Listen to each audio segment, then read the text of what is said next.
Right Rajani గారు వస్తాను మళ్ళీ మీ దగ్గరికి. మనతోటి ఫోన్ కాల్లో అందుబాటులోకి వచ్చారు వంగవీటి మోహన్ రంగా గారి బావమరిది చెన్నుపాటి శ్రీనివాస్ గారు మనతోటి ఫోన్ లైన్లోకి అందుబాటులోకి వచ్చారు.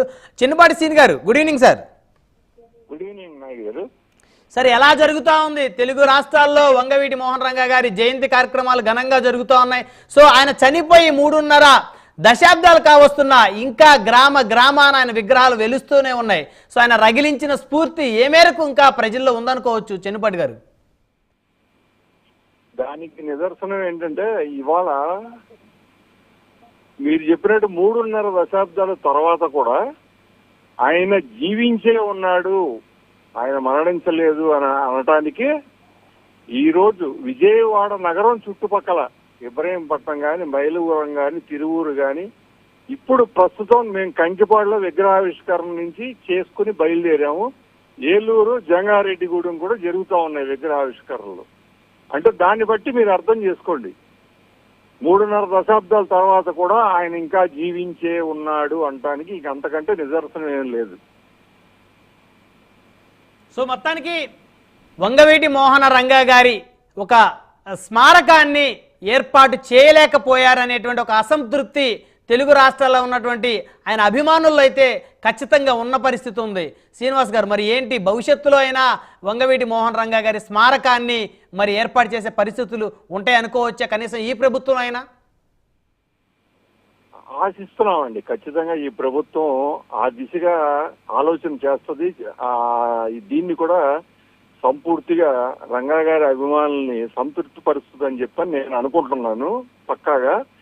ఎందుకంటే గత ప్రభుత్వంలో కూడా నేను స్వయంగా చాలా మంది మంత్రులకి, చాలా మంది రంగా గారి పేరు చెప్పుకొని గెలిచిన ఎమ్మెల్యేలకి అందరికీ కూడా నేను స్వయంగా పర్సనల్ గా రిప్రజెంటేషన్స్ ఇచ్చా. ఏదో ఒక జిల్లాకి, మీరు 26 జిల్లాలు చేశారు, 26 జిల్లాల్లో ఏదో ఒక జిల్లాకి రంగా గారి పేరు పెట్టండి అని అడిగా. పెట్టలా. అసలు ఆ దిశగా ఆలోచన ఇచ్చిన అప్లికేషన్లు, దరఖాస్తులన్నీ కూడా చెత్తపుట్టలో వేసేశారు గత ప్రభుత్వం. అలాగే నాకు పార్లమెంట్ లో జీవీఎల్ నరసింహారావు గారు గన్నవరం ఎయిర్పోర్ట్ కి, ఇంటర్నేషనల్ ఎయిర్పోర్ట్ కి రంగా గారి పేరు పెట్టమన్నారు అని మాట్లాడాడు అని అంటే రాజ్యసభలో ఆయన విజయవాడ వచ్చినప్పుడు నేను స్వయంగా కలిసి ఒక పెద్ద రిప్రజెంటేషన్ ఇచ్చాను. అట్లీస్ట్ ఆ ప్రభుత్వం జిల్లాకి పేరు పెడతానికి ఆ దిశగా కూడా ఆలోచించట్లేదు. ఎయిర్పోర్ట్ కి పెట్టే ఇది అథారిటీ అంటే సెంట్రల్ గవర్నమెంట్ కి సంబంధించింది కాబట్టి, మీకు అథారిటీ ఉంది కాబట్టి కనీసం ఆ పనన్నా చేయమని చెప్పా. అది జరిగి కూడా 2 సంవత్సరాలు అవుతుంది.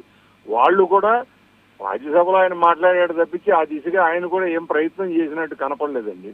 మరి ఎందుకో ఎలక్షన్లు వచ్చినప్పుడు రంగా గారిని గుర్తు తెచ్చుకోవటం, ఆయన ఫోటోలు పెడతాం, ఆయన విగ్రహాలకి దండలు పెడతాం, ఈ కార్యక్రమం చేయటం తప్పించి మేము అడిగినట్టుగా, రంగా గారి అభిమానులు అడిగినట్టుగా జిల్లాకి ఒక పేరు పెడతామో లేకపోతే ఆయన పేరు మీద ఒక స్మృతివనం లాంటిది ఒక 5 ఎకరాల్లో ఏర్పాటు చేయమని అడిగితే ఆ దిశగా ఎవ్వరూ కూడా పాజిటివ్ గా ఆలోచించట్లేదు.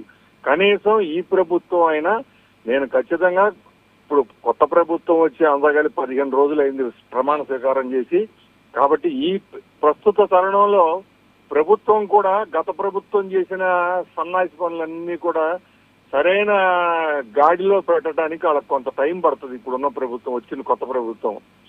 సో ఈ కూటమి ప్రభుత్వాన్ని కొద్దిగా సెటిల్ అయిన తర్వాత నేను కలుస్తాను ఖచ్చితంగా. లోకేష్ గారిని, చంద్రబాబు గారిని కలుస్తాను. వాళ్ళకు కూడా నేను రంగా గారి అభిమానుల తరఫున ఖచ్చితంగా రిప్రజెంట్ చేస్తాను, అడుగుతాను. చూద్దాం వాళ్ళు ఏ దిశగా ఆలోచించి ఎంతవరకు వాళ్ళు ముందుకు వస్తారనేది చూద్దామండి. కానీ చెన్నుపాటి శ్రీని గారు, వంగవీటి మోహన్ రంగా గారి సమాధి మీద రాజకీయ భవంతులు నిర్మించుకున్నటువంటి నేతలు ఎవరూ కూడా మరి ఆయనకు సంబంధించినటువంటి అంశాలు ఎక్కడా కూడా పట్టించుకున్న పరిస్థితి లేదు.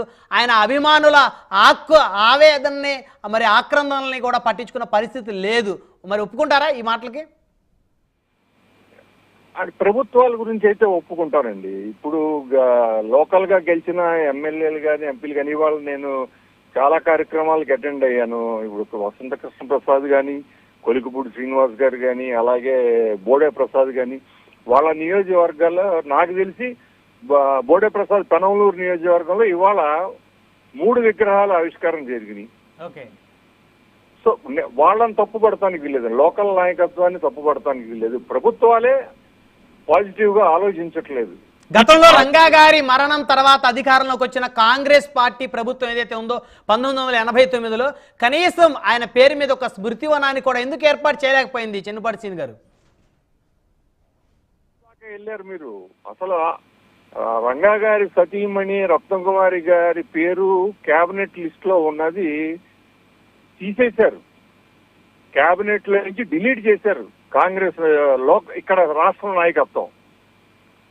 అందుకే దానికి తగు రీతిలో 94లో చిత్తుగా ఓడించి 24 సీట్లకే పరిమితం చేశారు కాంగ్రెస్ పార్టీని.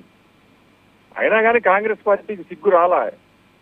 తర్వాత 2004 నుంచి 14 దాకా కాంగ్రెస్ ప్రభుత్వం ఉన్నా అప్పుడు కూడా ఎప్పుడూ ఆలోచించలా రంగా గారి గురించి.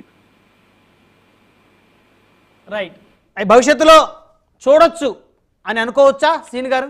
ఆయన పేరు మీద ఒక స్మృతి వనాన్ని, ఆయన పేరు మీద ఒక జిల్లాని, ఎందుకంటే ఇప్పటికీ కూడా గ్రామాన ఆయన అభిమానిస్తున్నటువంటి లక్షలాది మంది అభిమానుల కోసం ఖచ్చితంగా ఆశిస్తున్నాము. మేము ఆ దిశగా ఈ ప్రభుత్వం చర్యలు తీసుకుంటుందని అనుకుంటున్నాము.